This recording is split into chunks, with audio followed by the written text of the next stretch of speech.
नमस्कार। मैं पूजा शर्मा अपने श्री मैस्ट्रो चैनल में आपका स्वागत करती हूँ।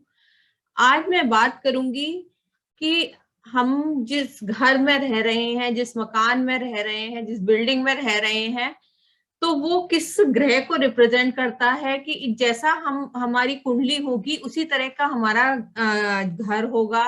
जैसे हमारी कुंडली में जुपिटर अच्छा है तो हम कह सकते हैं हमारा घर जुपिटर से रिलेटेड होगा। तो आज मैं इसी विषय पे वीडियो लेके आई हूँ कि हम कैसे देखें कि हमारा जो घर है वो किस ग्रह को रिप्रेजेंट करता है, किस ग्रह की अधिकता है। तो चलिए शुरू करते हैं। अगर आपको कैसे पता चलेगा कि आपकी कुंडली आपका जो मकान है वो बृहस्पति ग्रह का घर कहेंगे, जहाँ पे एयर के सोर्सेस पूरे हो, खुला हवादार घर हो। क्योंकि हवा जो है ऑक्सीजन का कारक जुपिटर है। जो हवादार घर होगा वो जुपिटर को रिप्रेजेंट करेगा। और हम इससे भी अंदाजा लगा सकते हैं, अगर घर के पास मंदिर है, कोई धर्म स्थान है, तो वो जुपिटर का मकान होगा। जो पहले के घरों में जो आंगन होते थे, बीच में घर के बीच में खुली हुई जगह होती थी, तो वो जुपिटर का मकान है। तो वहां पे ऐसे घरों में हेल्थ वेल्थ सब अच्छी रहती है, बहुत अच्छे होते हैं ये जुपिटर के मकान। अब बात करेंगे सन के, जो सूर्य के मकान कौन से होंगे, जहां लाइट का सोर्स बहुत अच्छा होगा। मतलब जहां से ईस्ट फेसिंग घर होगा और सुबह सुबह रोशनी आती होगी हमारे सभी कमरों में, पूरे घर में, तो वो ईस्ट फेसिंग घर होगा। तो वो सन का मकान होगा। और ये भी बहुत अच्छा होता है, ये भी आपको जो है प्रॉस्पेरिटी देता है। तो सन का, जुपिटर का मकान बहुत अच्छा बताया गया है। और चंद्रमा का मकान कैसा होगा? घर के चारों तरफ फेंसिंग होंगी और घर के पास आपको कोई भी पानी का सोर्स, जैसे घर के पास नदी है, तालाब है, झील है, और या घर के बाहर ही आपके, मतलब जो पहले तो कुआं होता था, अब तो नहीं होते हैं। तो जो घर से बाहर निकलते ही कोई भी पानी का सोर्स मिले, या आजकल हम जैसे बोल सकते हैं जैसे मदर डेयरी, मतलब जो दूध का कुछ वो हो, शॉप हो, तो ये जो होगा ये चंद्रमा का मकान होगा। और अब बुध का मकान कौन सा होगा? जो बुध के मकान होते हैं वो ऐसा होता है कि खाली एक अकेला ही घर होता है, पूरे बहुत दूर तक उसके कोई घर नहीं होता, वो बुध का मकान होता है। और उसके घर के आसपास बहुत बड़े पत्ते वाले पेड़ होते हैं। हम पीपल का या बरगद का पेड़ नहीं कहेंगे, जो जिसमें बड़े प्लाश के पत्ते जिसमें जो होते हैं, वो बड़े पत्ते वाले जो पेड़ घर के आसपास होंगे, वो बुद्ध का मकान होगा। घर के आसपास ग्रीनरी होगी, फेंसिंग नहीं बोल सकते, ग्रीनरी होगी। और पूरे उसमें अकेला ही एक घर होगा, वो बुद्ध का मकान होगा।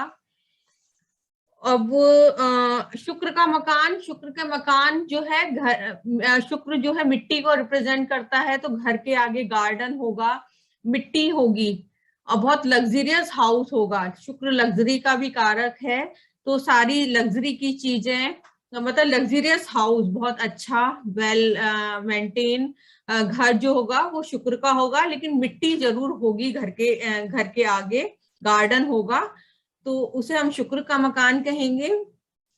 मंगल का मकान जो होगा, मंगल के मकान दो देखे जाते हैं, मंगल नेक, मंगल बद, good Mars and bad Mars.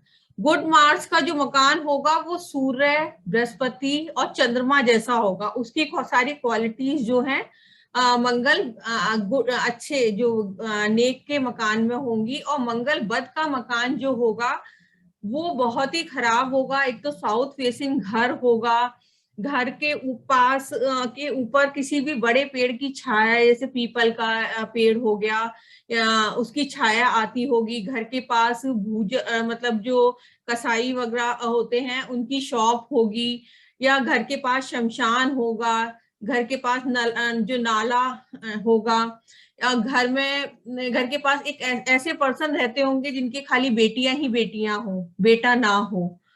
और उस घर में रहने वाले पर्सन की आईज में प्रॉब्लम होगी, या तो आईज होगी नहीं, मतलब आंख में रोशनी नहीं होगी। तो ये मंगल बुध का मकान है, अगर ऐसा मकान है तो उसे अवॉइड करना चाहिए, उसे चेंज कर देना चाहिए। अब बात करेंगे शनि का मकान। शनि जो है चार दीवारी को रिप्रेजेंट करता है, तो शनि का मकान, वहां कोई लाइट का सोर्स नहीं होगा, वहां कहीं से रोशनी नहीं आती होगी, बंद एकदम मकान होगा। और घर की आखिरी जो कमरा होगा वह कोठरी ऐसी होगी जहां बिल्कुल भी लाइट का सोर्स नहीं होगा, बिल्कुल अंधेरा होगा, स्टोर बोल सकते हैं। इस तरह का मकान जो होगा वो शनि का होगा। और केतु का मकान, केतु का मकान में घर के आसपास उनके डॉग बहुत होते हैं, या इस तरह के जो गंदे फकीर टाइप के या भिखारी आसपास बहुत ज्यादा घूमते हैं, जो केतु का मकान होता है। और घर के पास ऐसे कोई रहता है जिनके तीन बेटे हों, या तीन वो चली आ रही हो कि खुद रह रहे हैं, उनके पिता रह रहे हैं, उनके दादा रह रहे हैं, तीन पीढ़ियां ऐसे जिनके बेटे ही बेटे हों, ऐसा घर होगा, तो वो केतु का मकान होगा। तो यही है कुछ मैंने जो आपको 9 ग्रह के ये 9 मकान ये सारे बताए हैं। तो आप इससे जान सकते हो कि आप किस तरह के घर में रह रहे हो। और सबसे खराब मंगल बुध का मकान होता है, अगर आप उस घर में रह रहे हैं तो उसे चेंज करने की कोशिश करिए। और मेरे चैनल से जुड़े रहिए, मेरे चैनल को लाइक, सब्सक्राइब और शेयर करिए। धन्यवाद।